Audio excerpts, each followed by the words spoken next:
Good evening and a very warm welcome to all our viewers online in the United States, around the world, and of course in Guyana.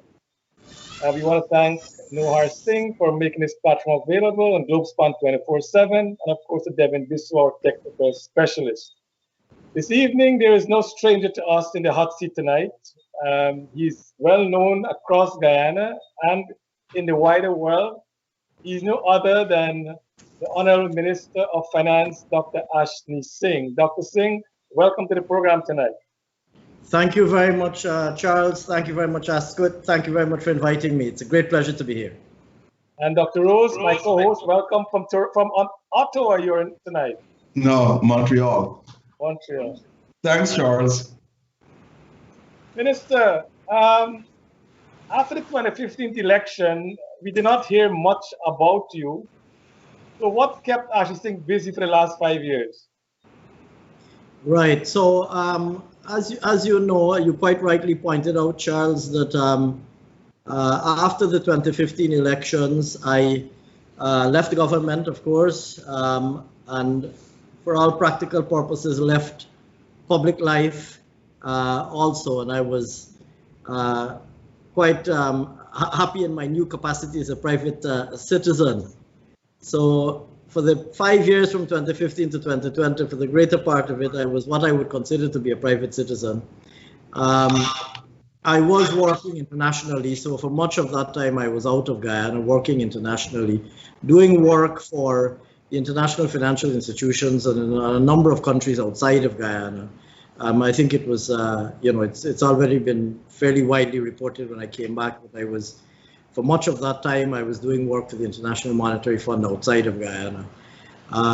But of course, I remained closely in contact with what was happening in Guyana. I came back from time to time when my circumstances allowed it.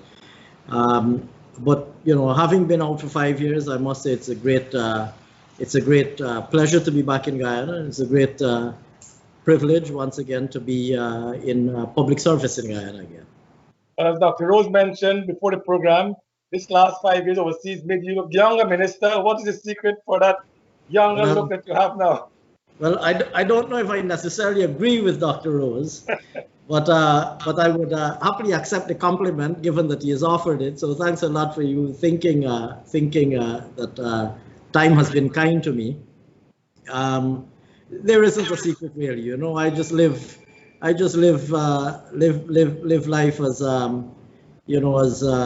as diligently as I possibly can. But I don't have any secret formulae that I might wish to share with you. Dr. Rose might have some that he might wish to share with us, in fact, or indeed you, Charles. Okay, Minister.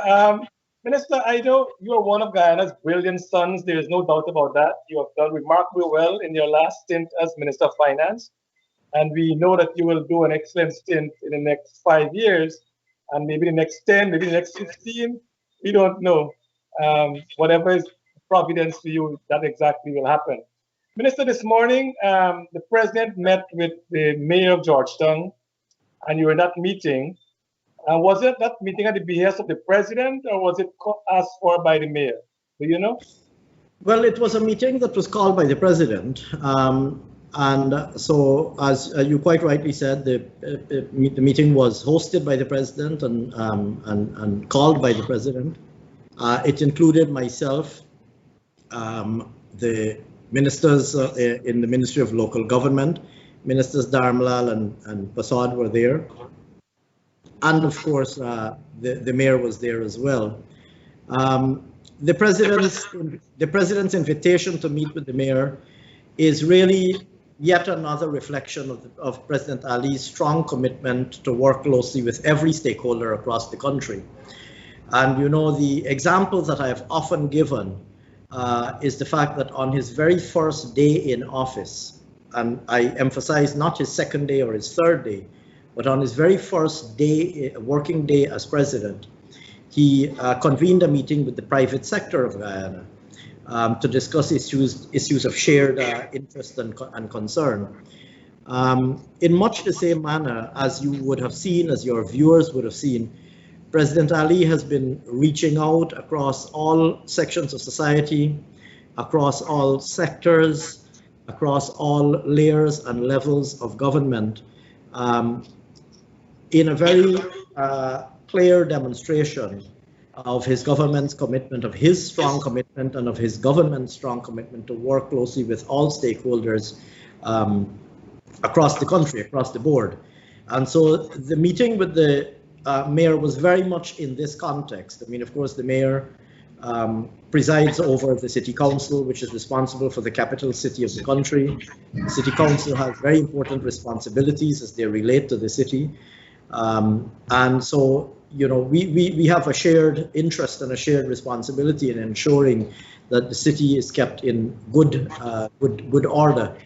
And so the president convened that meeting to discuss a number of matters of shared interest. And I think the mayor spoke after the meeting. It was a very cordial and productive meeting, and a number of issues of you know, common interest were discussed. Minister, would you be privileged to share anything that was discussed in terms of what commitment the government will give to the mayor? I wouldn't want at this stage to divulge necessarily the details of the meeting. As you know, of course, it was the president's meeting. But I will say that, you know, like I said a couple of minutes ago, you know, there are a number of, you know, issues that are of concern to the city council and indeed to the central government. And, you know, we went through a number of these, and, you know, there's a whole host of shared objectives that we have. And, you know, we discussed many of those, and issues that are of concern to citizens in the city as well, you know, but I wouldn't want necessarily at this stage to divulge the detailed contents of that meeting. I think it would be perhaps not appropriate for me to do so. Thank you, Minister. Dr. Rose? Minister Dr. Singh, let me just go back on what my colleague Charles had asked in the first question. You left Guyana after the PP lost power in 2015. You had a lucrative job working, they said, for World Bank and so forth. All of us are patriotic to some extent to Guyana, but outside or apart from patriotism, why did you come back? You know, that's not an easy question to answer. It's one that I have, as you can well imagine, it's a question that I've often been asked, and it's a question that I've, you know, wrestled with on many occasions. I will say, you are absolutely correct that when I left government, I was working internationally. You know, I certainly was not doing badly, professionally and otherwise. You know, and for all practical purposes, I was very comfortable and very happy doing what I was doing. And so I will readily confess to you that the decision to come back was one that I had to consider, that I considered very carefully. And you know, and I weighed a number of factors. I mean, first of all, I've spent much of my life in public service, in one capacity or another.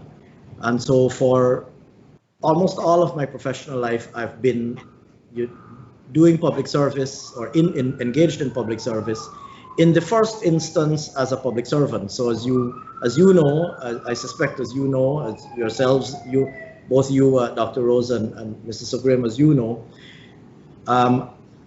I spent a number of years as a public servant in Guyana before I assumed political office, before I became minister for the first time. And then, of course, I served for 2 terms as minister before I demitted office. And so, for me, being of service to my country is something that came naturally the first time around, and comes naturally. You know, I wouldn't, you know, we all feel a strong attachment to the country of our birth and, you know, the country of our infant nurture. No doubt, you know, many of your viewers who are Guyanese feel the same way. I feel the same way too. But I've been, I'd like to think that I've been a committed public servant for all of my life. And I do consider service to country and service to the people of my country to be a huge privilege, a huge honor. And particularly given where we are, and this is where I come to the sort of considerations that I weighed in my mind. When I consider where we are as a country, I think it's an extremely important time in our country's history. And particularly from an economic standpoint, it's a particularly important time for us economically. I think it's important that we take the right decisions at this point in time to make sure that the country moves in the right direction. And for that purpose, I believe that it was very important that the president had the widest possible pool of people from whom he could call when he was constituting his cabinet. And so in considering where we were as a country, I felt it was my duty to say to the president that I feel, and I did feel at the time, that he should have the widest pool of people from whom he should draw when he's putting together his teams. And I couldn't possibly make myself unavailable were he to require my services. And so given where we were as a country, I felt that I had an obligation to make myself available if I could be of service. Because I've always considered it to be an honor and a privilege to be of service to Guyana and to be of service to the people of Guyana. And it was that, in the final analysis. I mean, at a personal level, there were many, very persuasive reasons why it might have been better to stay out, and do what I was doing. But equally at a personal level, I really do genuinely and sincerely feel that being of service to my country and being of service to my fellow countrymen is a great privilege, is a great honor. And, I'm happy to be of service if my country needs me. Very good answer, Dr. Ashni Singh. Very good answer. And I'm happy that you're back. Now, I want you to tell our listeners, because there have been many numbers thrown around, figures thrown around, we don't know what's true or what's false. When you left the government, you were the Minister of Finance. What was the state of foreign reserves and or domestic reserves as well? Was there foreign reserves available or left, or there wasn't any, or vice versa? Can you tell our listeners when you left, what was the state, and when you came back, what it was? Sure. A lot has been said about this issue. And, if I may, even before I answer the specific question that you ask, I want to situate my answer in the following context. And it's a historical context. When the previous PPP government came into office in 1992, we inherited a situation where the country was effectively bankrupt. The country had no foreign reserves at all. It had effectively an empty treasury. It was severely, very heavily indebted. As you know, we inherited a situation where we had in excess of 2 billion US dollars of external debt at the time.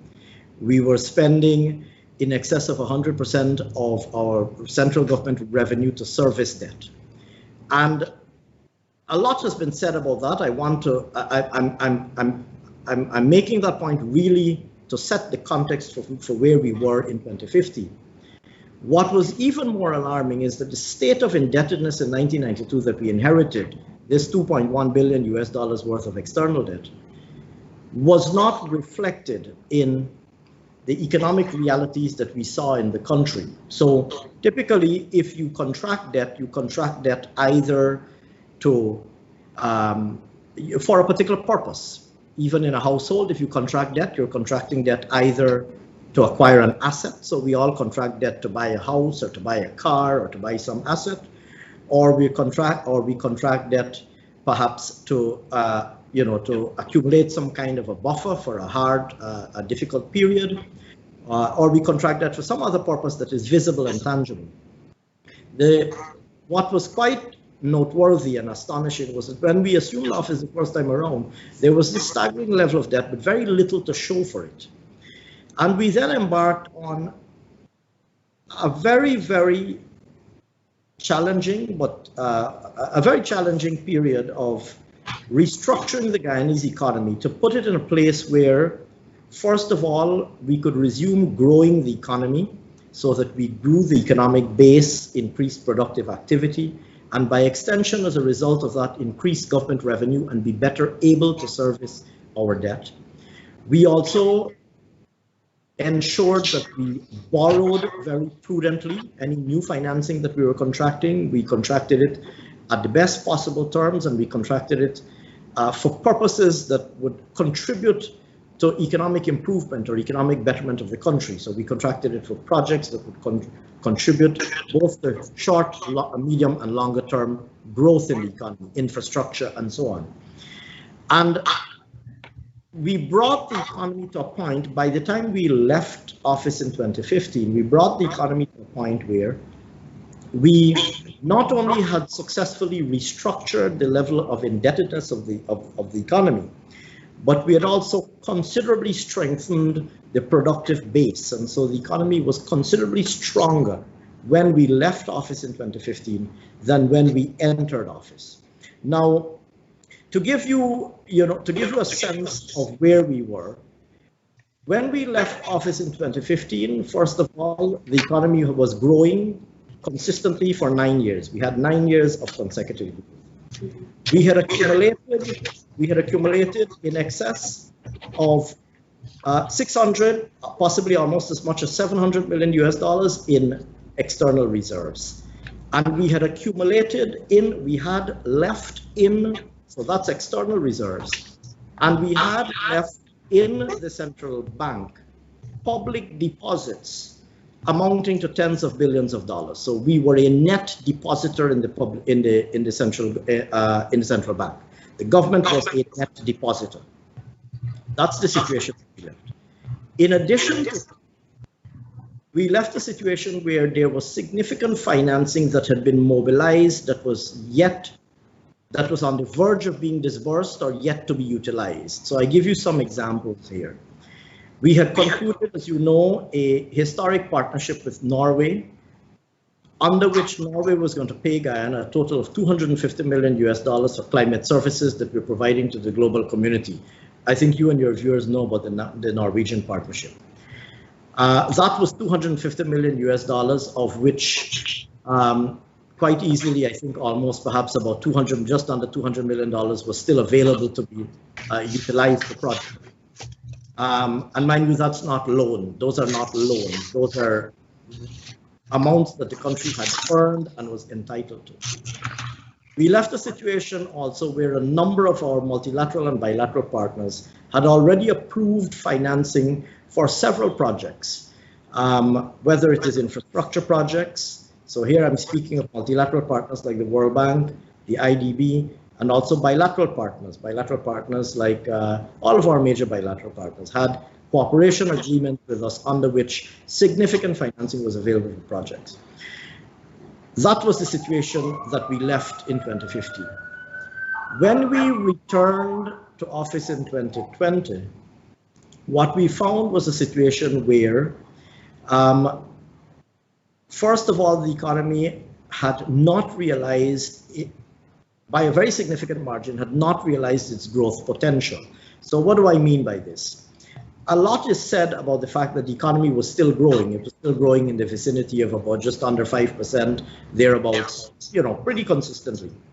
But if you consider that Guyana was on the verge of becoming an oil producer, and if you consider all of the investments that surround starting to become an oil producer, people developing onshore facilities, shore-based facilities, companies investing in supplying in the production and supply chain that is linked to oil and gas, etc.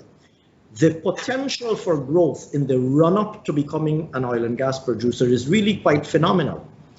That potential for growth was not realized, largely because of, I think, a stance taken, a position taken by our predecessors in office as it relates to private investment, both external, both foreign and domestic, and also the policies that were implemented by our predecessors in office. And I'm going to speak a little bit about this. And so, first of all, the country's growth potential was not realized over the course of the last 5 years. Although the economy was growing, the growth was very tepid. I would use the word tepid. It was, it was growing, but it was not growing nearly as much as it should have been growing, given that we were about to become an oil and gas producer. But secondly, our external reserves had been significantly depleted because, of course, during the course of time, the economy had continued to grow, even though modestly, but the external reserves were not growing as significantly as we had expected. But in addition to that, on the fiscal side, significant amounts of, well, in fact, if you look at the fiscal stance that was adopted by our predecessors in office, one gets the distinct impression that the policy was essentially to tax the economy very heavily, and so you saw tax revenue growing very significantly. But these revenues were growing primarily for the purposes of financing a government that was growing even more rapidly, and in particular, government expenditure that was growing more rapidly, particularly on the government consumption side rather than on the government investment side. So essentially, government recurrent expenditure was growing, the size of government was growing, but there wasn't as much investment in expenditure, in capital expenditure of government as you might expect. So the result of all of this was that the government had accumulated, by the time we left office, had accumulated a staggering overdraft, an overdraft of almost $100 billion. And I emphasize, that is not counting so you had an overdraft as reflected by the balance in the bank of almost $100 billion. But that is not taking into account a significant stock of payments that had been made but had not yet been processed. So billions of dollars of checks that had been cut and issued but that had not yet been processed, so had not yet hit the bank balance. So that's one point. It didn't include also a significant stock of contingent liabilities that had been contracted. I will give you one example, perhaps the best known example is the bond that was contracted for Gaisuco.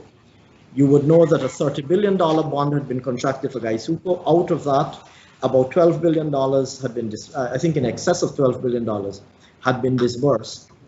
That was not contracted as government debt, but it was contracted as public sector debt, debt contracted by an entity outside of the central government, but by a public corporation. But it had a government guarantee. It had an unconditional government guarantee, which essentially meant that it was an ironclad contingent liability on the part of the government. The government would have to step into the shoes of the borrowing public corporation and fill that gap if that entity was unable to pay.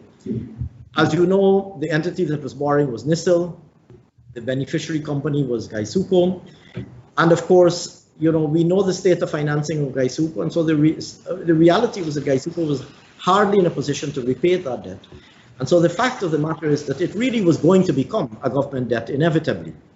There's one interpretation that it was actually done to remove this debt from the government balance sheet, because if the debt had been contracted by the government on the government balance sheet, when you add the level of domestic debt to the level of overdrafts that had been accumulated, to the level of contingent liabilities that had been accumulated, you would in fact have seen that the ceiling on government domestic debt would have been breached.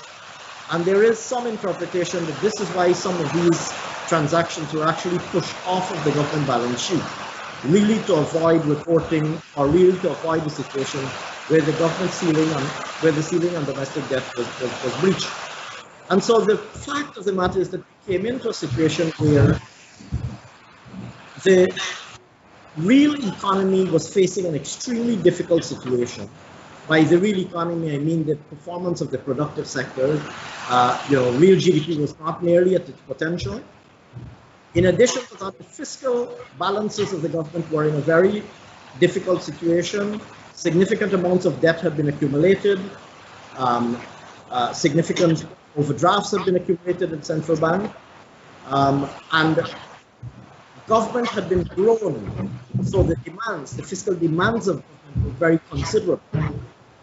And then on top of that, you had two additional I would say, two additional shocks to the economy. So apart from the underlying economic reality, you had two additional situations. One was the passage of the no confidence motion in December 2019, which fed through December 2018 rather. You had the passage of the no confidence motion on the 21st of December 2018, which immediately threw the economy into a situation of uncertainty. You know, at best, people start, potential investors adopted a position of waiting and seeing. So at best, they said, let's wait and see what's going to happen.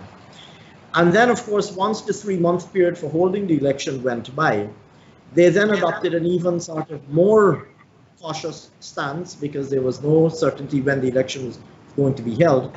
And then this was compounded when you had the election on the 2nd of March, and you had that protracted period from March to August when the election results were not being announced and the election was not being concluded.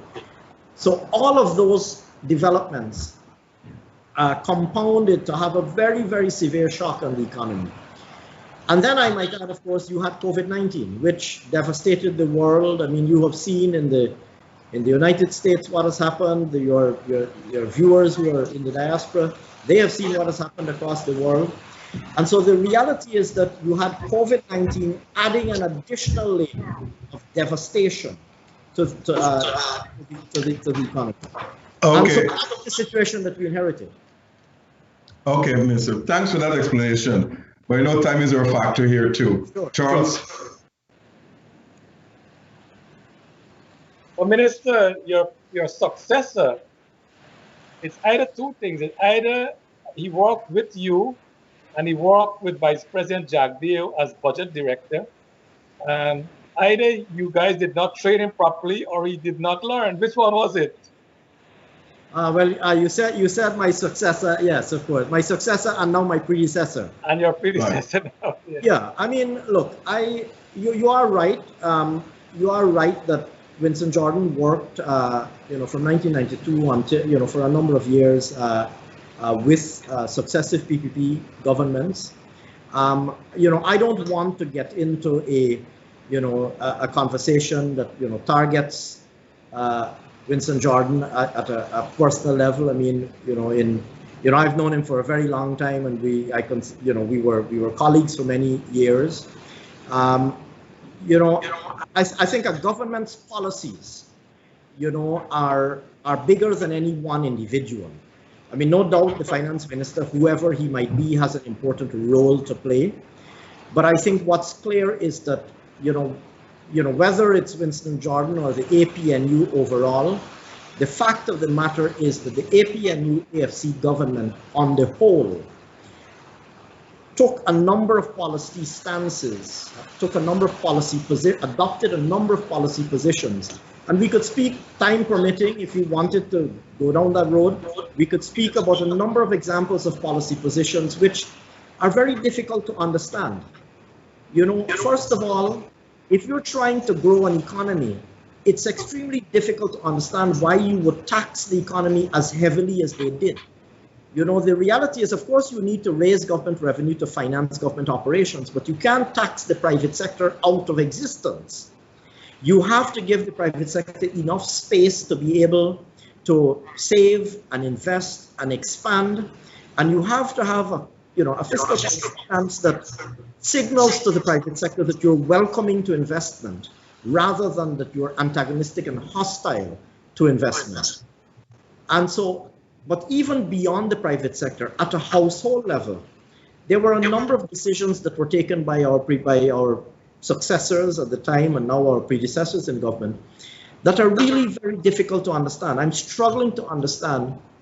I still don't fully comprehend on what basis you would put taxes on items and impose taxes that would cause hardship on people, things like taxing electricity and water and medical services and healthcare services and removing the zero-rated status that we had put on a number of for VAT purposes. Those who understand how VAT works, and I know, Charles, of course, you would understand, and of course, Dr. Rose, you would understand how VAT works. Many of your viewers would understand how VAT works, and you've seen VATs, your value-added taxes or similar taxes work around the world. It's very perplexing for me to understand some of the policy choices that were being made. Policy choices that were deliberately intended to were unavoidably going to cause hardship on people. And I don't understand. I still don't understand why a government would take such a position, both on on both sides of the fiscal equation, both on the tax side and on the expenditure side. I can give you many examples that I don't understand. And there is a theory, and there are theories that can be offered. I have a few theories of my own on why they might have taken those policy choices. I mean, I'd be happy to, I know time is constrained. If you want me to share my theory, I'd be happy to share it. But they made a lot of policy choices that are very difficult to understand, and that really caused hardship to the business community and hardship to households. Minister, you are one of the youngest, if not the youngest Guyanese to have qualified as an accountant, and your PhD was also one of the youngest, one of the brilliant sons. And if you can't understand it, then you can imagine what the rest of us, is left to do. But Minister, let's move on with revenues, because I know as time is against us.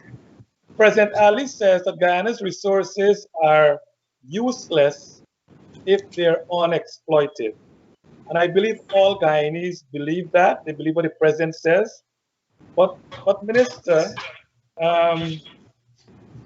in the awarding of exploratory contracts to the production agreement, shouldn't Guyana get its fair share of revenue or income from these resources? Well, I mean, needless to say, I would agree with you. I would say to you, of course, I agree with you that Guyana, or indeed any other country, should get their fair share of resources that are extracted from the country. Of course, I agree with you. But one has to take into consideration the realities that applied both at the time that the contracts were concluded and the implications of the timing at which those contracts were concluded. And the fact of the matter is, these are the contracts that we have at the current point in time, and we have to work with them and make the best of them. It's very easy to sit and, there's been a lot of debate, and it's very easy to sit and debate about, what terms should have been obtained and what terms should not have been obtained, or what should have happened at the renegotiation. As you know, the AP and UAFC did engage in a reopening of the Exxon contract, and we saw the result of that, what they got coming out of those discussions. There's a lot that has been said, and there's a lot that can be said. I think we have to, as any other government, we have to carefully consider all of the realities that surround the environment in which we're operating before we make any decision in that regard. And there are many considerations that are relevant in that matter. Yeah, but do you think we are getting a fair share of our revenue? Well, Charles, I would say to you this. I would say to you that we are getting the revenue that is dictated by the contracts that we have at the current point in time. And those contracts were granted at a particular point in time, and those are the terms that we're getting, and I think we have to work with that. Okay, and Minister, before Dr. Rose come back on, I know there's a lot of discussion about if there's a spillage in the oil sector economy, who's responsible for it? Are you satisfied that there's adequate insurance protection that will protect Guyana in the eventuality that something like that happens? And is there insurance coverage to protect us in that eventuality? Well, I will say that to the best of my knowledge, I believe that there is, but I wouldn't want to pronounce. I don't ever present myself as having familiarity with issues that I don't have familiarity with. I will say that as far as I'm aware, we have the necessary protections. Okay, Dr. Rose. Dr. Singh, I'm coming to a very sensitive topic here, the Dutch disease. Is a shortened way of describing the paradox with good news. And that good news is we have discovered or we have large oil reserves. But the bad news is that that could hurt the broader or other sectors of the economy. What are your plans to offset that? Absolutely. In fact, Charles, it's a very important point. And you know, a lot of people have been speaking about Dutch disease, and you're absolutely right. Now, and we've seen many countries, in fact, face exactly this paradox: discovering oil and gas, starting to produce oil and gas, receiving a rapid inflow of resources as a result of oil and gas production, but in fact, paying a very severe price in their economy, including and in particular, when we speak of Dutch disease, what we speak of is the rapid inflow of resources arising from the resource sector, arising from the oil and gas sector, undermining the competitiveness of the rest of the economy and undermining the non-oil sectors of the economy, and resulting, oftentimes, as it has done in many countries, resulting, in fact, in an economy that is actually dominated by oil and extremely vulnerable to oil. Now, this can happen through a number of channels. And like I said, there are, like you know, there are many, many examples of countries that have fallen prey to one manifestation or another of Dutch disease. We can think of many examples of countries that in fact ended up with nothing but their oil and gas sector, and very little to show for a non-oil economy, and certainly very little to show for a competitive non-oil economy. It is for that reason, in fact, that you would have heard the president, the vice president, and myself, and everybody else in this cabinet speaking constantly about the importance of promoting a vibrant and diversified non-oil economy. And we feel very strongly about this. I mean, obviously a lot of the economic growth is going to be driven by oil and gas. That's a reality. But we feel very strongly that we must ensure that the non-oil economy grows and remains vibrant and competitive. That allows you, first of all, to ensure that you're not completely exposed to any single sector. As you know, and as we can think of many other examples of countries that when oil prices are doing extremely well, we have seen situations where oil prices go to $146 a barrel. Just a few years ago, oil prices hit as much as $146, nearly $150 a barrel. Oil producers do very well then. When oil prices have hit single digits, oil producers do very badly during those times. We want to make sure that our economy is resilient and it can withstand. I mean, obviously, we hope that oil prices remain strong because we are now a non producer. But we want to make sure that notwithstanding the inevitable fluctuation in the oil price on the global economy, that we have a sufficiently strong and broad-based and diversified and competitive non-oil economy to insulate us from that risk and to insulate us from the risk of Dutch disease. So to do this, you would have seen the work that we're doing on promoting various aspects of the non-oil economy. We have identified agriculture. You know better than I do for how long we've been saying that Guyana has the potential to be the breadbasket of the Caribbean. You know for how long we've been speaking about Guyana's agricultural potential, but for a variety of reasons, we haven't been able to realize that potential. We have said that this is the time for us to ensure that we realize Guyana's agricultural potential. Secondly, tourism, to give you one example. I mean, of course, Guyana is now on the radar. Everybody knows about Guyana. Everybody wants to visit Guyana.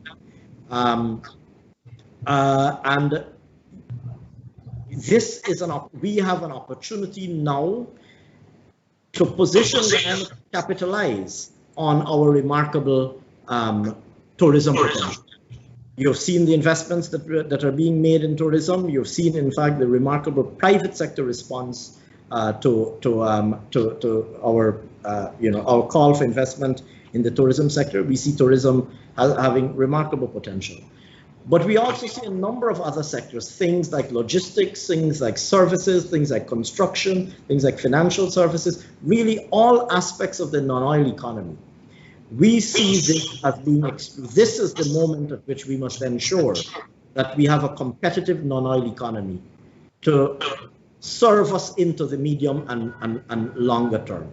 It's for this reason, in fact, that we're investing as heavily as we're investing also in infrastructure. You would have seen the investments that we're making in infrastructure, and I can come back and elaborate some of those investments. But here again, we're investing in infrastructure very heavily, really not just infrastructure so that people are connected, and I mean, that's a good objective, that people are connected and so on, but we're investing heavily in infrastructure, really for the purposes of ensuring that we unleash the potential, the vast potential that we have for the non-oil economy. So here again, things like agriculture and opening of agricultural lands, tourism, improving access to our hinterland, etc. And then most importantly, all of the other enabling infrastructure, things like energy, electricity, institutional capabilities to ensure competitiveness and so on. So you are absolutely correct to have identified that peril. I agree with you completely. There are many countries that face these challenges. We are not unmindful of those. And we have stated very clearly that a strong non-oil economy is something that we regard as absolutely critical to insulate us from the risks that are associated with an oil and gas producer. In a nutshell. Okay, if you don't mind. Minister, I know you have to go to a meeting with the president, but we beg on you to stay on because we really have a lot of questions. Tell the president Dr. Rose kept you on longer, so put the blame on Dr. Rose. But we have to take a short break. We have to take a short break and we come back in a minute, Minister. Allfromonesupplier.com has all your grocery needs, plus all of your West Indian items. Purchase all your groceries and all your West Indian items from one place and get free delivery to your homes and free shipping. Allfromonesupplier.com has free deliveries locally in New York and free shipping to all U.S. states. Our shoppers choose the best items, packaged nicely, and delivered to your home. We have all your grocery needs and all your West Indian items, a one-stop shop. So place all your orders on allforonesupplier.com or call 718-551-3292. That's online at allfromonesupplier.com or call 718-551-3292. Get all your groceries and all your West Indian items from allfromonesupplier.com with free deliveries and free shipping to all U.S. states. TravelSpan offers all airlines, such as American, Caribbean, and JetBlue. So let TravelSpan compare all airlines and offer you the best fare. Call TravelSpan at 718-845-0437 for the lowest deals between New York, Miami, and Guyana. That's TravelSpan at 718-845-0437. Call TravelSpan in New York at 718-845-0437, Georgetown at 227-1701, or Berbice at 337-4287. In New York, 718-845-0437, Georgetown 227-1701, or Berbice 337-4287, and West Coast Demerara at 269-0140. Let TravelSpan book you the best deals for you and your families.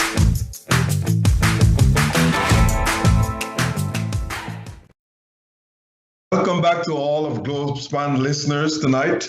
Here with us is Dr. Ashni Singh, the Minister of Finance.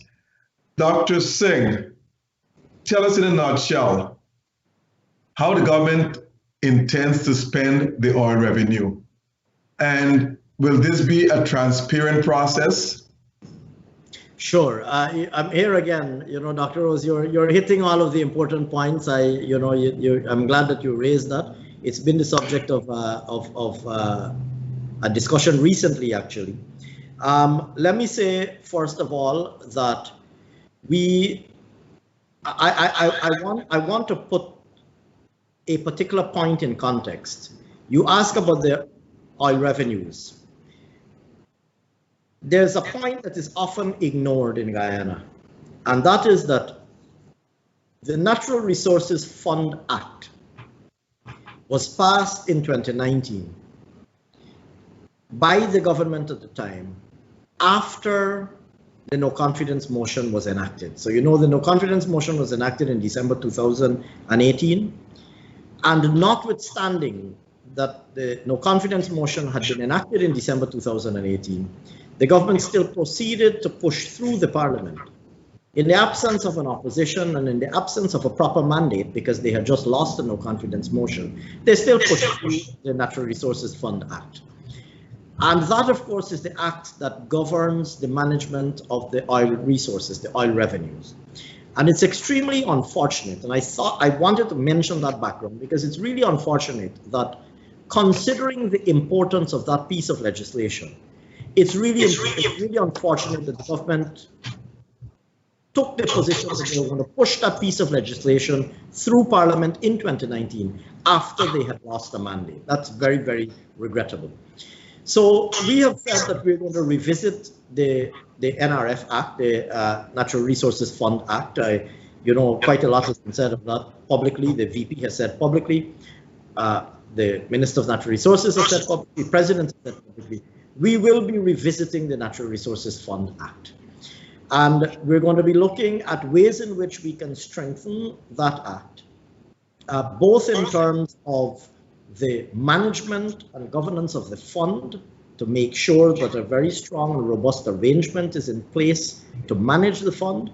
But secondly, as it relates to its utilization, the rules that govern transfers from the fund to the budget. We're currently examining that matter. We're studying it very closely. Obviously, it's a very important issue.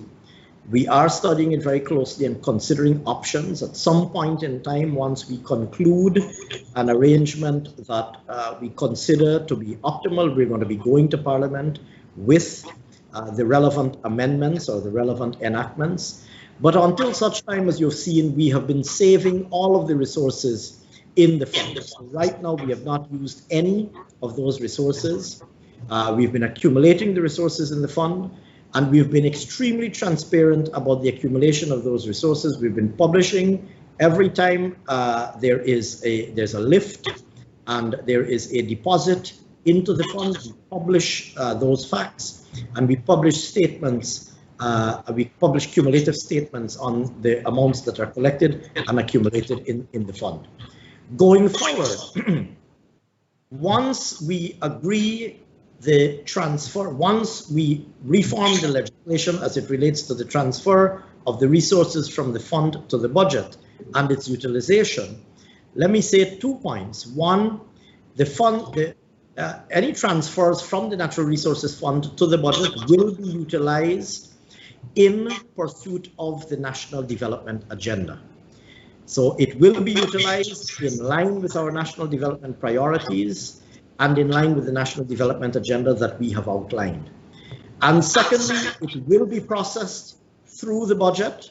It will be reflected in the national budget documents that we submit to Parliament, and it will be subject to full and complete scrutiny. And it will adhere to the highest standards of transparency. I want to say that very firmly and very clearly. In exactly the same manner that the deposits into the fund are currently being disclosed transparently and are currently subject to very high standards of transparency, in exactly the same manner, the utilization of the funds will also be subject to the high standards of transparency. One quick question before Charles comes back on. Tax collection is perhaps the most important functions for all governments around the world. And the GRA, Guyana Revenue Authority, is the premier tax collection agency in Guyana. Dr. Singh, is the GRA fully equipped and fully computerized to handle the tax structure in Guyana, especially with the oil revenues? Sure. So let me say, Dr. Rose, that the task of building and equipping institutions to manage the economic realities of Guyana is an ongoing one. Now, the GRA has made a lot of progress since its original establishment. As you know, it was our government, the previous PPP government, that had established the Revenue Authority, and we had brought together at the time what was then known as the Inland Revenue Department and the Customs and Excise Department. We brought those two together in a single integrated revenue authority. When we introduced VAT, that was also added, so the GRA became the single revenue authority collecting all taxes in Guyana. And there was a very good reason for that, because a single revenue authority allows you to integrate your approach to tax collection. So you're now able to have a 360 or 365 degree, you're able, 360, I guess, you're able to have a 360 degree perspective over 365 days of the year, I should have said, over tax collections in the country, whether it's direct taxes, income taxes, corporate taxes, etc., indirect taxes like trade taxes, customs duties, etc., or consumption taxes like the old consumption tax in those days, the VAT and the excise taxes that we've now introduced. What having the single GRA has enabled us to do is to have a more comprehensive view of the tax collection architecture, tax collection processes. Having said that, I would be the last to say to you that the GRA is an entity that has all of the capacity that it needs and that it is fully equipped to perform its functions.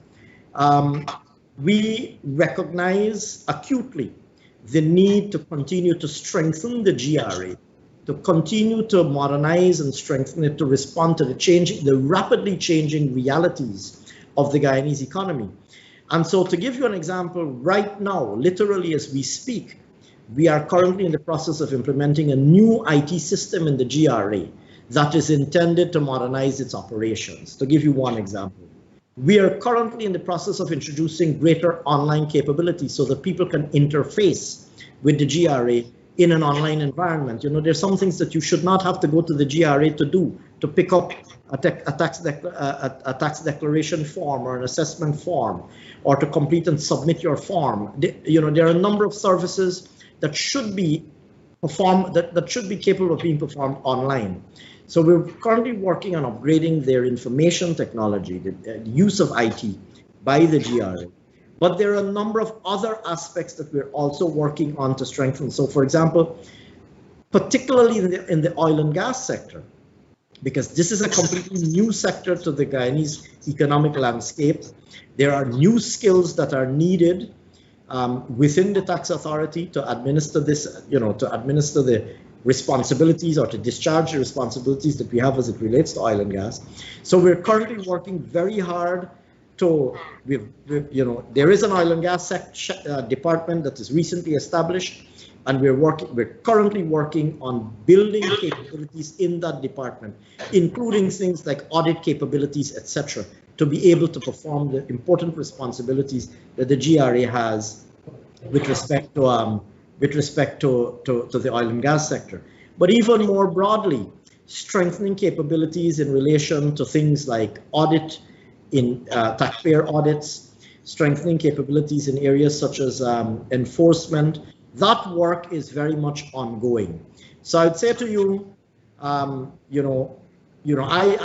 we value as a government the work that is done by the people in the GRA. There are lots of people in the GRA who, are, public employees who are working very hard. There are a number of weaknesses in the authority which we're all very well aware, and we're trying very hard to fix those. We're acutely aware of the shortcomings where they exist, and we're working literally as we speak to address those, to strengthen the authority progressively. Charles.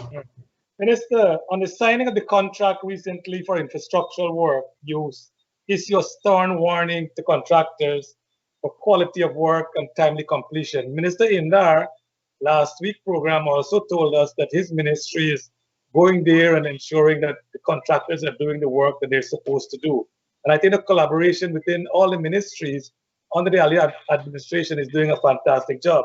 Minister, with the boom in housing and with the construction of hotels and other things, there's likely to be an added pressure for building materials.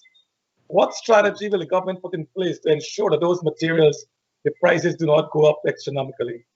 Sure. So here again, Charles, you're absolutely correct to have identified that there's going to be a very significant ramping up of construction activity.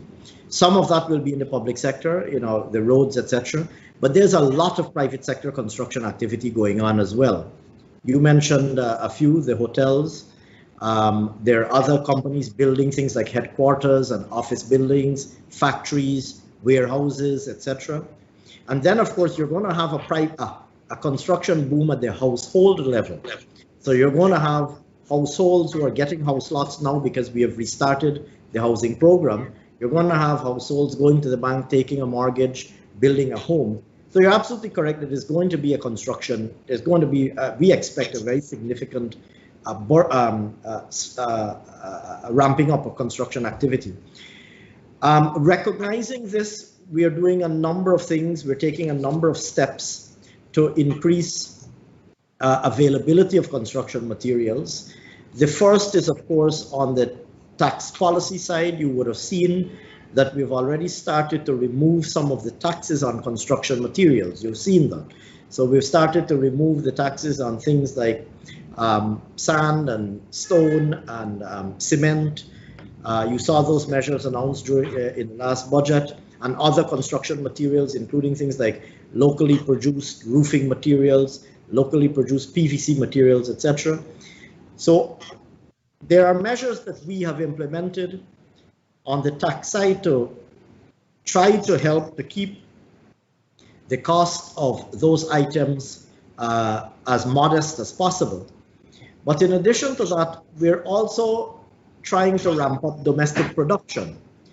And so in areas like, I mean, as you know, quite a lot of our construction materials we produce domestically.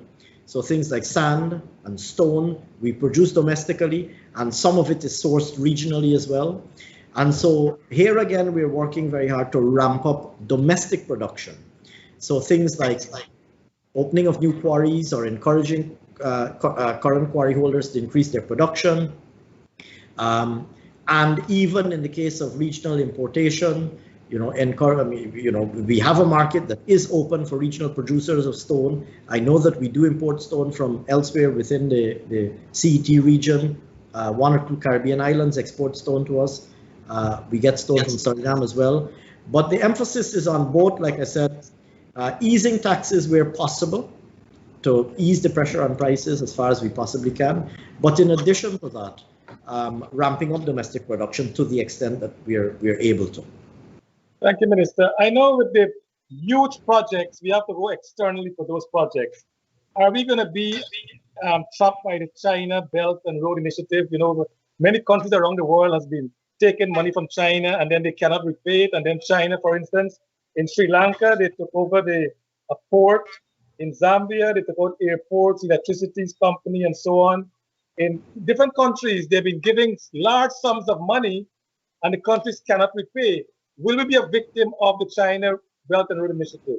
Well, let me say, Charles, that whoever we borrow from, whenever and wherever and from whomsoever we borrow, we are firmly committed to maintaining fiscal and debt sustainability. We're firmly committed to maintaining a position where we are able to service and meet our obligations going forward, irrespective of who it is that we are borrowing. So whether it is China or another bilateral partner, whether it is a multilateral institution, whether it is that we're borrowing on the market, whoever it is that we're borrowing, I'll tell you this. We worked very hard in the pre-2015 period to bring the country back. I spoke a little bit about this earlier in my opening in response to the first question. We worked very hard to bring Guyana back from a point where our debt was completely unsustainable to a position where our debt once again was sustainable, where we were in a position to service our debt and meet our debt payments going forward. It took a lot of effort, but we got to that point eventually. We're not, and we know how much effort, we know how difficult it is to bring a country back from bankruptcy to solvency. And so going forward, we will continue as we have always been. We will continue to guard very carefully we will continue to guard very carefully our debt sustainability and our fiscal sustainability to ensure that we remain on a path. That is not to say that borrowing is bad or anything like that. I mean, countries borrow, businesses borrow, households borrow, and economies are grown on the basis, oftentimes on the basis of borrowing. We are not saying borrowing is bad. We believe, in fact, prudent contracting of debt is, in fact, perfectly normal, and we will be borrowing, but we're going to be borrowing at a level that assures us that into the future, our debts will always remain sustainable. And the proceeds of what we borrow will be invested into projects. We're going to choose those projects very carefully to ensure that they contribute to long-term growth. So my answer to that is, irrespective of whether it's China or whoever it is, the public, the world at large can be assured that we're going to be very prudent in relation to what we contract to borrow. Thank you, Minister, for that assurance. Let's switch quickly to NIS. There's a lot of reports on NIS. Recently, there have been a newspaper report of writing, is NIS sustainable? Are they doing right? Are the contributions? What is going on there? Do you think NIS is in a safe financial position at this point in time? And can they, in your actual evaluation that you have done, are they prepared to, or in a financial position to pay their obligation to the Chinese taxpayer for the foreseeable future? Sure. So there are two sets of problems at NIS, and I will deal with both of them. The first is that there is an issue with the long-term viability of the scheme. And successive actuarial reports have pointed out that there is an actuarial deficit in the scheme, which essentially means that the scheme will be unable to meet its liabilities into the long run. As you know, the scheme essentially is one into which, and as many of your viewers know, the scheme essentially is one into which contributors contribute. They pay contribution every fortnight or every month, and they receive benefits, whether it is sickness benefits, so it's a kind of medical insurance scheme, but in addition, it's a retirement scheme as well. So when you achieve retirement age, you get a pension. The scheme has short-term liabilities, like the benefits, things like sickness benefits and so on, but it has short-term liabilities, I should have said, like the sickness benefits and so on, but it has long-term liabilities, which are things like its pension obligations. It has a current cohort of contributors, some of whom are very young people. You have 20-something-year-old people and 30-something-year-old people who are contributing to NIS, who are legally entitled or will be legally entitled to a pension from the NIS when they achieve the NIS's pensionable age, and will then be entitled to that pension for the rest of their life. And so the NIS has long-term liabilities as well. And when you take stock of those long-term liabilities, the reality is that successive actuarial evaluations have said very clearly that the NIS is not in a financial position to meet its long-term obligations. Now, there are a variety of reasons for that, a variety of historical reasons for that, including the fact that what has happened is as the contributor base has not been growing as rapidly as it should, including as a result of, as the structure of the economy has changed, and as we have had increasing numbers of persons engaged in self-employment, not as many of those people have been coming on board to the scheme as you would typically have expected. And so the contributor base has not been growing as much as it should have. That's one of the reasons. Other reasons have included the fact that, of course, people are living longer. That's one. So there are some demographic issues that are involved. And the scheme has not been earning on its investment portfolio the rate of return that it needs to be earning if it is to achieve financial viability into the long term. Those are amongst the reasons. There are a variety of reasons that have contributed to Minister, we are looking then at successive, maybe future government having a huge obligation in their hand. Absolutely. To carry that. You are absolutely correct. And so you are right to highlight this issue because I can tell you definitively, that the NIS has a problem with regards meeting its long-term obligations. And you are correct that that is something that is going to confront, if we don't deal with it in the current generation, it's going to confront a future generation. You're absolutely correct. We have, since our return to office, we have been looking. I have had a meeting with, it's an issue that I put firmly and squarely on the table when I met with the new board that was appointed a few months ago. And I said it is an issue that needs to be considered very closely, but of course it also includes policy issues that go beyond the board. Yeah. And so it is something that we're going to be looking at the future, including, what options might be available. And I don't want at this stage to be preemptive and speak about what some of those options might be, but we do intend as a government to look at what options might be available to start to help to strengthen the finances of the NIS and to bring it back over time, bring it back to a position where it is able to meet its long-term liabilities. That is a matter that we're currently considering as a government. Like I said, it probably is not going to be achieved overnight. It probably is not something that's going to be achieved over 1 year, but we would like to start chipping away at it so that we can get to a point where like you said, we don't want to leave this for the next generation to have to deal with. Correct. But if I may, and I know I'm watching the clock, I think we're a little bit over time. I want to mention a second set of problems that the NIS faces, and that is at the more, so that's a macro level problem. The problem of the NIS is long-term viability. But at the micro level, we are inundated. I've been inundated, and I know many of my colleagues have been inundated with complaints about people who are complaints from people who are unable to access their NIS benefits on time. So they retire and they're not able to get their pensions because their contribution records are not up to date, or they submit a claim and they're not able to get their benefits because of the bureaucracy, or because their contribution records here again are not up to date. And there are a lot of people who are affected by this. And I've said to the management and the board that I would like to see the number of these complaints reduced dramatically. So I've said to them that to the extent that they have contributions, an accumulation of contributions that are not, properly recorded and credited to contributor accounts, they need to bring that up to date. And they did have a backlog of contributions that they had received that they had not credited to contributor accounts, so people's accounts were not up to date with their contributions. I've said to them, please make sure that you erode that balance, that stock of unrecorded or unposted contributions, so that everybody's record is up to date.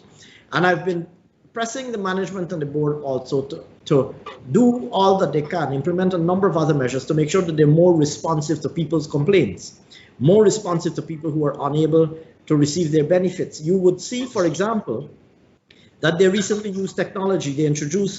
I think they introduced a WhatsApp service so that you can now submit your life certificates using WhatsApp. I think you make a video call on WhatsApp and they have a help desk that you can speak with.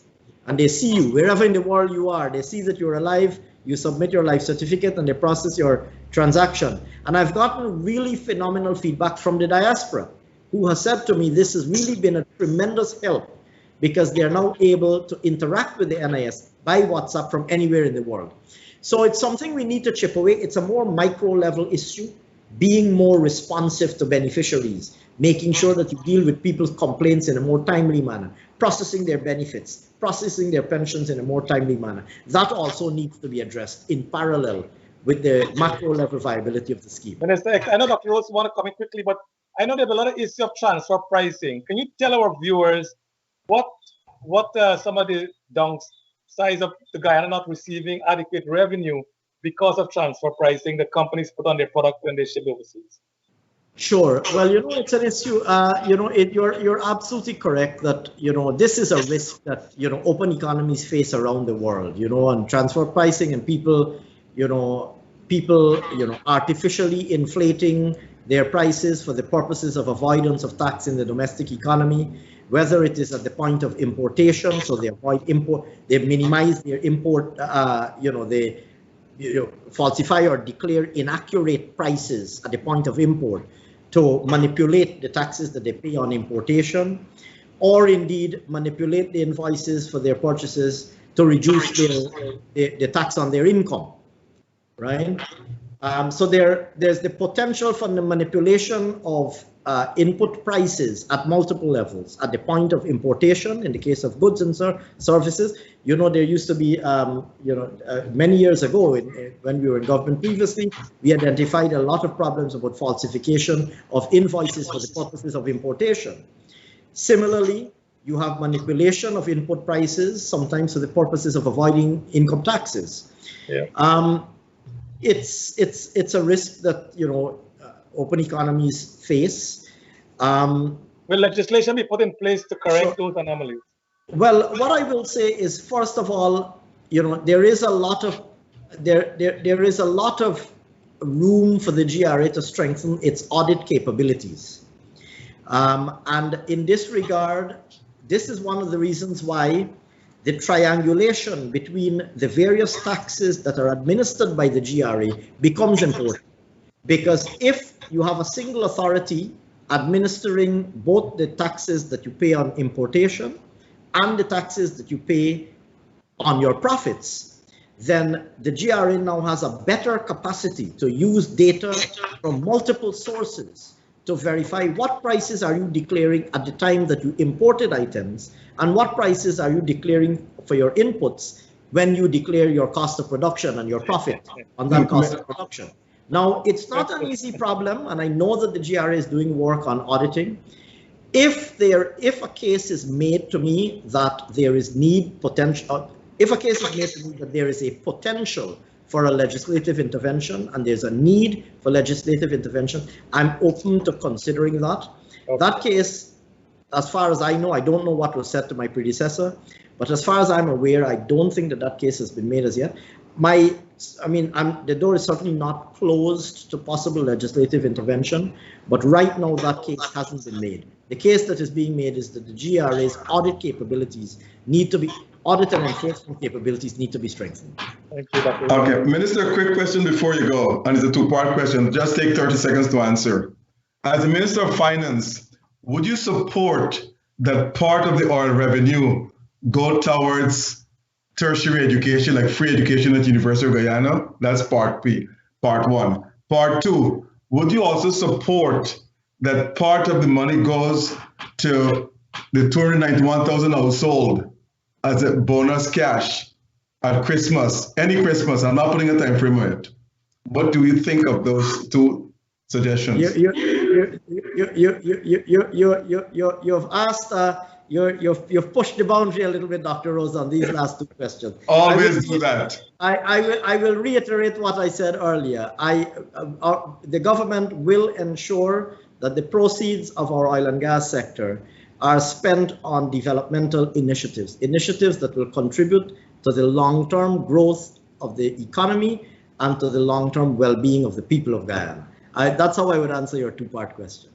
Okay, thanks, Minister, and it's a pleasure talking to you. And I must thank you for coming on at this short notice, and you did a very good job in answering most of the questions, almost all, not most. Thank you very much, Dr. Rose. Thank you very much, Mr. Sugrim, Charles. Thanks a lot to both of you for inviting me. It was really a great pleasure. And I know that you have a long pipeline of other guests that you will be inviting, but you know, at the appropriate time, I'd be happy to come back again and continue to discuss issues of interest with you. We will invite you. We will invite you because a lot more issues to be covered. I know, Minister, there's so much more questions we want to ask. We haven't even touched the GDP or nothing of the sort, so we will invite you again. No, I'd be happy to come again. It's been my great pleasure to be on the program. Okay, thank you very much. In your answers, Minister, I think you're being very focused in what you're doing, and we know you did well in the last administration, and we are confident that with you being the helm of finance, that Guyana is in a trajectory to do very well in the distant future. So, Minister, congratulations again, and all the best to you. We have to say congratulations to Guyana's premier accountant. Yeah, of course. Oh, when Dr. Rose said that you're going to be on the program, I said, who's the premier accountant? He said, don't you know the Minister of Finance is the premier accountant? I said, of course I know that. Thank you very much. I appreciate your kind comments. Thanks a lot. I'm afraid I'm going to have to run now because I have to. Great. But thanks a lot. Thanks. And I should thank your viewers. I don't know how many tuned in, but thanks a lot for tuning in, those of you who tuned in. And I look forward to interacting with you again in the future. Thanks a lot. Thank you, Minister. Thank you, Dr. Singh. Bye-bye. Bye. And as Minister leaves us, next week we are having the Mayor of Georgetown, who met with the President and the Minister today. So we'll be grilling him on what his plans are for the city. If you have your questions that you want to, answered by the mayor, please send it to Dr. Rose or to I or to Globespan, and then we will ask the mayor those questions on your behalf.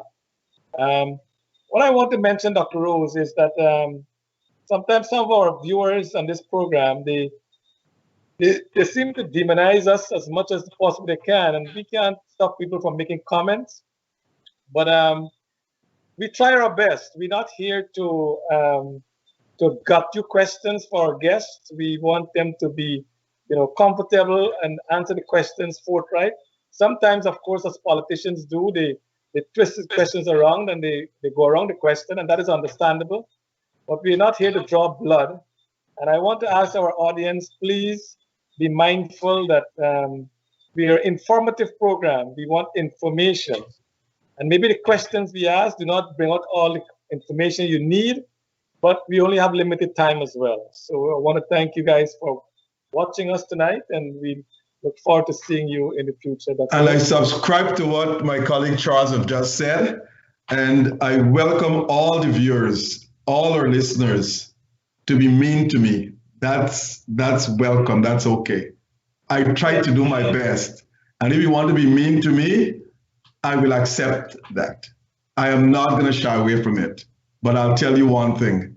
It will not stop me from asking the questions I think that are pertinent to our listeners, to your listeners, and our viewers around the world. Everyone must know what's happening in Guyana. And that's our objective. And that's our goal, to make sure that the people are informed of what's taking place in Guyana. We have now become, as Dr. Singh says, on the world map. Everyone now knows about Guyana. I was talking to a friend of mine just about a week ago in Australia, and she's been telling me she wants to come down to Guyana. So we have been known now around the world. Yeah, and when I read some of the comments that we have that is posted, it tells us how divided our country is. And I want to appeal to you guys, every one of you, whether you're supportive of the PPP, you're supportive of the opposition, you don't support neither of the two. Together, we have to build this country. And if we keep demonizing each other, we are not going to get very far with that. It's like crab in a barrel. You're pulling each other's down. Let us support each other. All of us have shortcomings, I was evaluated. Of course, I'm a professor at college, and I was evaluated by my peers last week. And guess what? This is a professor who has been tenured and who is a doctor. And he evaluated me as excellent, whatever that means. You think I'm doing a good job. And every semester, Dr. Rose, you're a professor as well, the students evaluate the professors. And consistently over the past years, I'm teaching in college, my average is like over 3.5 out of 4, which is really good for students assessing their professors, knowing that, students fail and so on. So, guys, I want to again appeal to you out there. If you want to come on the program to be a moderator, please inform Nohar Singh. I'm sure you can do a better job than I will ever do. So please be mindful of that and come on and show your talent and do it. I'm sure you can do it. And Dr. Rose might also give way to you if you want to come. So it's up to you. I will add to that to say that I will encourage our viewers to be objective. You can have a sway for one party or the other, but if a party is doing something that is wrong, you should be able to say it. Do not stifle your conscience. Say what is wrong. Wrong is wrong. Right is right. You cannot see something that is wrong and say, oh, because I'm supporting this party, I'm going to ignore that. You have to be objective. And let me just add to what my colleagues say about students evaluating us. Studies have shown that if in a classroom you give all the students an A, you'll get the highest evaluation. But as soon as you grade them on scale, some might get B's and C's and so forth, they will give you a low evaluation. I think students should evaluate professors before the final results or the final grades are tabulated. Yeah, done before. It's done before. Before the final is given, the evaluation is done. No, it's done before, but by that time, midterm and other papers are taken into consideration, so the kids know their average going into the finals. But that said, it doesn't matter. I don't even look at the evaluation of the kids anymore, because at first it used to when I first started teaching, but after a while, you get a seasoned professor like me, I don't even look at it. It does be sent to me, I just take it and put it somewhere at the corner there. But the point remains, though, is that I'm appealing to all our listeners to be objective. Objectivity brings progress. You cannot stifle your conscience.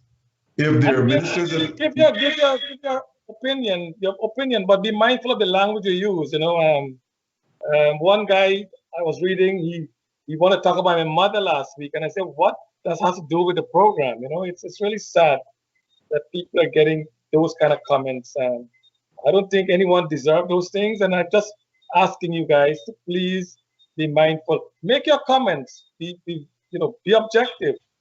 Say what you want to say, but say it in a way that that is meaningful as well. I subscribe to that, and I also will tell our listeners that you're the people who actually make this program a success. Yeah. You are the viewers who will actually help us to continue this program. And at the same time, you can be critical, but I'm going to go to the limb and say we're asking you to make a donation in order for this program to continue. Without your donations, we cannot continue this program. It's costing the CEO Noor Singh a lot of money to produce this program.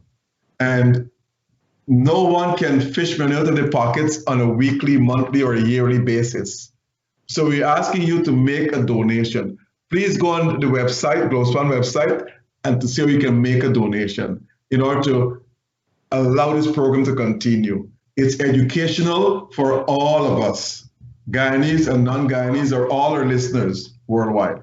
So I'm appealing to you, please, please, please make a donation. And one way of doing a donation is buying tickets through TravelSpan. They get a commission for it.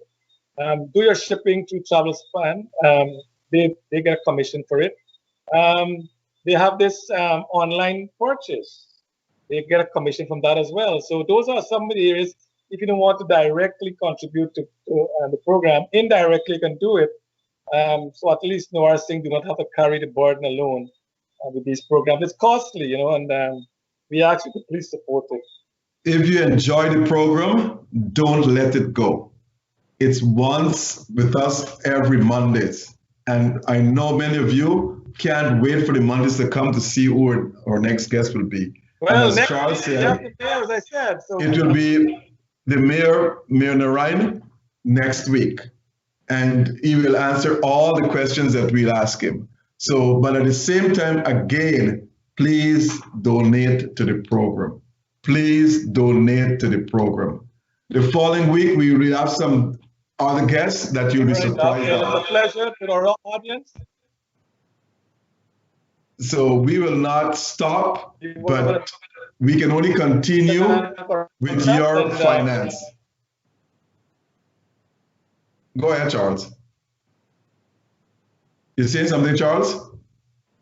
Oh, you got stopped. Yeah.